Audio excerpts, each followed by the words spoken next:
এই দেখুন বন্ধুরা কত সুন্দরভাবে কেকটা ফুলেছে, দেখুন কত সহজেই ছেড়ে আসলো গ্লাস থেকে। দেখুন এই দেখুন কতটা জালিদার সফট হয়েছে। নমস্কার বন্ধুরা, প্রতিমা কিচেন ভিলেজ ফুডের নতুন একটা ভিডিওতে সকলকে স্বাগত জানিয়ে আজকে রেসিপিটা শুরু করছি।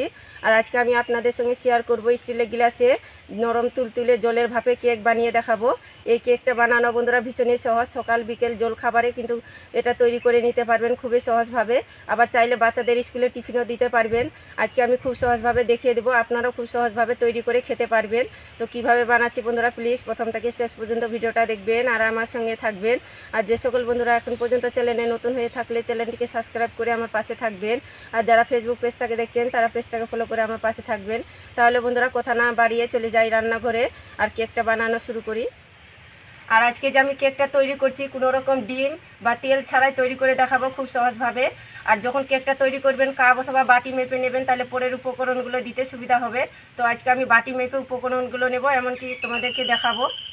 তো প্রথমে আমি একটা মিষ্টি জার নিয়ে নিয়েছি আর এই বাটি মেপে উপকরণগুলো দেব। তার জন্য এক বাটি নিয়েছি সুজিটাকে মিষ্টি জারের মধ্যে দিয়ে একটু ঘুরিয়ে নেব, কেন কি সুজির দানাগুলো কিন্তু একটু গুঁড়ো গুঁড়ো করে নেব, তাহলে কেকটা কিন্তু খেলে মুখে কিন্তু আর লাগবে না সুজির দানাগুলো। আর খেয়েও কেউ কিন্তু বিশ্বাস করতে পারবে না কি এটা সুজি দিয়ে তৈরি করানো হয়েছে কেকটা। তো মিষ্টিতে আমি ঘুরিয়ে নেব।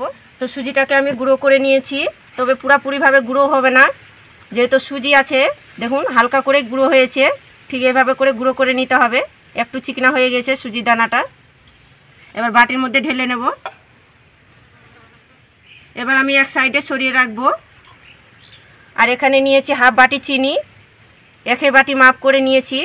আবার চাইলে চিনিটা কম বেশি করতে পারেন, যে যেরকম মিষ্টি খেতে পছন্দ করেন সে পরিমাণে কিন্তু চিনিটা দেবেন।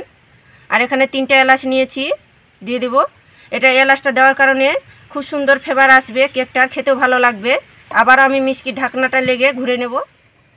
তো চিনিগুলো আমি গুঁড়ো করে নিয়েছি। এবার আমি সুজির দানাটা যে গুঁড়ো করেছি সের মধ্যে দিয়ে দিব। একে বাটি মাপ করে নিয়েছি আমি, এক বাটির একটু কম নিয়েছি টক দই, যেহেতু আমি এখানে ডিম ছাড়া তৈরি করছি। আর এখানে নিয়েছি একে বাটি মাপ করে নিয়েছি হাফ বাটি ময়দা। আপনারা চাইলে কিন্তু সুজি দিয়েও করতে পারেন, এমনকি চাইলে ময়দা দিয়েও করতে পারেন। আর দুটো উপকরণ দিয়ে যদি করেন তাহলে টেস্টটা খুব সুন্দর আসবে আর কেকটা একদম নরম তুলতুলে আর স্পঞ্জি তৈরি হবে। তাই দুটো উপকরণ দিয়ে চেষ্টা করবেন, ময়দা আর সুজিটা দিয়ে। আর দিয়ে দেবো স্বাদ মতন একটু লবণ। এই লবণটা দেওয়ার কারণে টেস্টটা খুব সুন্দর আসবে কেকের। আর এখানে নিয়েছি আমি দুধটাকে জাল করে ঠান্ডা করে নিয়েছি। এবার দুধটা দিয়ে আমি গুলে নেব।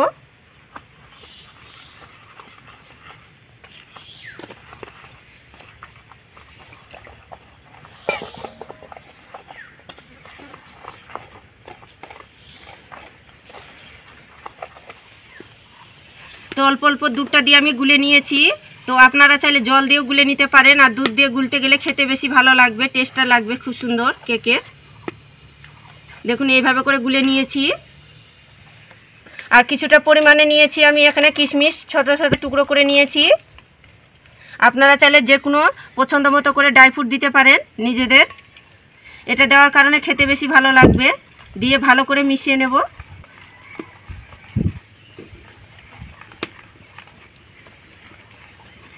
তো মিশানো হয়ে গেছে, এবার সাইডে রেখে দেব। যেহেতু আমি স্টিলের গ্লাসে কেকটা তৈরি করব তার জন্য দুটো আমি এখানে স্টিলের গ্লাস নিয়ে নিয়েছি। তো এই স্টিলের গ্লাসগুলো কিন্তু প্রত্যেকের ঘরে থাকে, আর যদি না থাকে তাহলে এই স্টিলের বাটিতেও তৈরি করে নিতে পারেন। তো এই স্টিলের গ্লাসগুলোতে আমি তেল ব্রাশ করে নেব, একটুখানি সাদা তেল। এটা দেওয়ার কারণে কিন্তু আর গ্লাসের মধ্যে লেগে থাকবে না, খুব সুন্দরভাবে তুলে আসবে। তো অবশ্যই কিন্তু লাগার চেষ্টা করবেন, খুব বেশি লাগাবো না, অল্প করে লাগিয়ে দেব। তো দেখুন ভালো করে সাদা তেলটা ব্রাশ করে নিয়েছি দুটো গ্লাসের মধ্যে।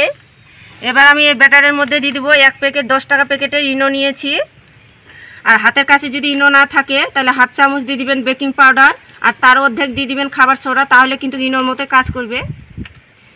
এবার আমি একটু এর মধ্যে দুধ দিয়ে দেবো, সামান্য একটুখানি দেবো। দিয়ে খুব ভালো করে একটু মিশিয়ে নেব। আর এটা কিন্তু জোরে জোরে ফাটাবেন না, অল্প হাতেই এইভাবে করে মিশিয়ে নিতে হবে। এই দেখুন ভালো করে আমি মিশিয়ে নিয়েছি। এবার আমি স্টিলের গ্লাসের মধ্যে ব্যাটারটাকে ভরে নেব।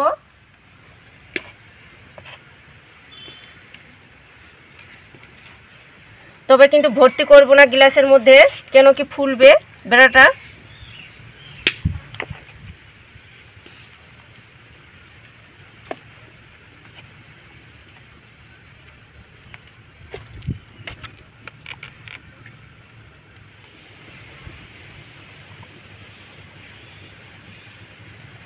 এই দেখুন আমি গ্লাসের মধ্যে দিয়ে দিয়েছি, তবে দেখুন পুরোটাই কিন্তু ভর্তি করিনি, এগুলো কিন্তু ফুলবে, তার জন্যই একটুখানি এভাবে করে ট্যাপ ট্যাপ করে নেব, তাহলে বাতাস থাকলে বের হয়ে যাবে।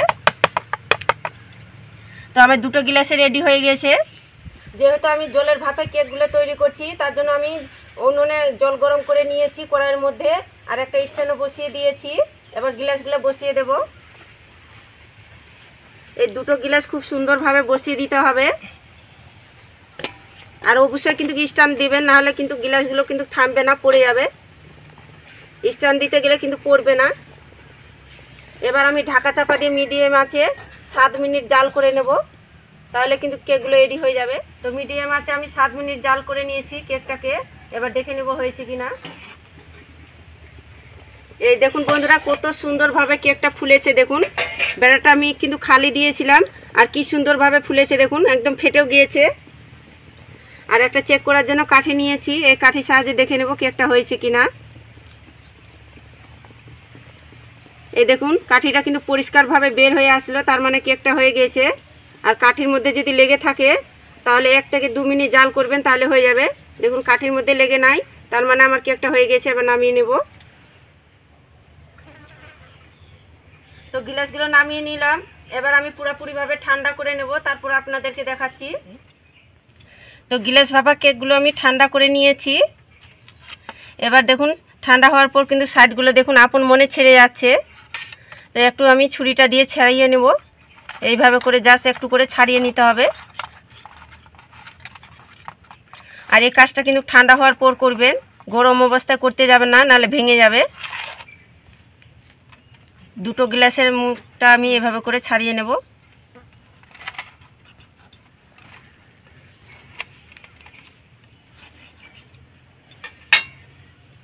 এবার আমি এভাবে করে উল্টিয়ে দেব, আর একটুখানি এভাবে ট্যাপ ট্যাপ করব। এই দেখুন কত সহজেই ছেড়ে আসলো গ্লাস থেকে, দেখুন পরিষ্কারভাবে। আর কি সুন্দর হয়েছে দেখুন কেকটা, কতটা সুন্দরভাবে হয়েছে দেখুন, কতটা জালিদার আর স্পঞ্জি হয়েছে।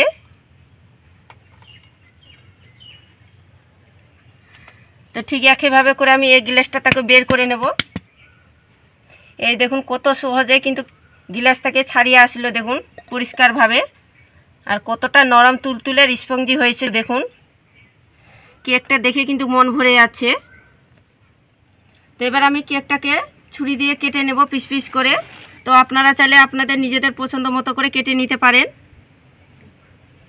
এই দেখুন এভাবে করে আমি কেটে নেব, তাহলে কেকটা দেখতেও ভালো লাগবে আর খেতেও ভালো লাগবে।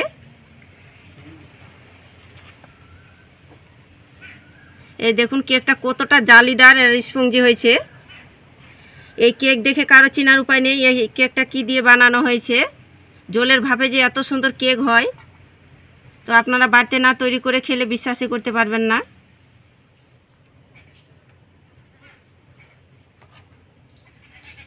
কেকগুলো আমি কেটে পিস পিস করে থালার মধ্যে সাজিয়ে নিয়েছি। এবার দেখুন কতটা দুর্দান্ত লোভনীয় লাগছে। হাতে যদি 10 মিনিট সময় থাকে তাহলে এই জলের ভাপে কেকগুলো তৈরি করে নিতে পারবেন। আর যেমন স্পঞ্জি নরম তুলতুলে, আর তেমন কিন্তু খেতে লাগে, দারুণ লাগে খেতে। আর বিকেলে যদি চায়ের সঙ্গে থাকে তাহলে কিন্তু হালকা ফুলকো খিদের জন্য যথেষ্ট। এই দেখুন কতটা জালিদার সফট হয়েছে, জাস্ট মুখে দিলেই মিলিয়ে যাবে।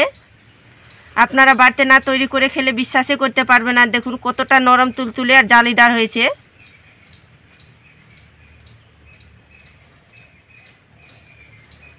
আর সবগুলোই দেখুন কত সুন্দর হয়েছে কেকগুলো, একটুকু কাঁচা নেই ভিতরে। দেখুন কতটা জালিদার আর স্পঞ্জি নরম তুলতুলে হয়েছে। বাচ্চা থেকে বয়স্কর সবাই খেতে পারবে আর সবাই খেতে পছন্দ করবে। আর একবার তৈরি করলে বারবার কিন্তু তৈরি করার ইচ্ছাটাই বেরিয়ে যাবে, এতটা মজা লাগে খেতে। এইভাবে করে চাইলে বাচ্চাদের স্কুলে টিফিনও দিতে পারবেন, এমনকি সকাল বিকেলে জলখাবারও তৈরি করে নিতে পারবেন হাতে যদি 10 মিনিট সময় থাকলে। যেরকম বানানো সহজ, খেতেও কিন্তু দারুণ সুস্বাদু লাগে। আর বাড়িতে তৈরি করে না খেলে হয়তো বিশ্বাসই করতে পারবেন না, এতটা সুন্দর লাগে খেতে, কি মুখের স্বাদ কিন্তু লেগে থাকবে।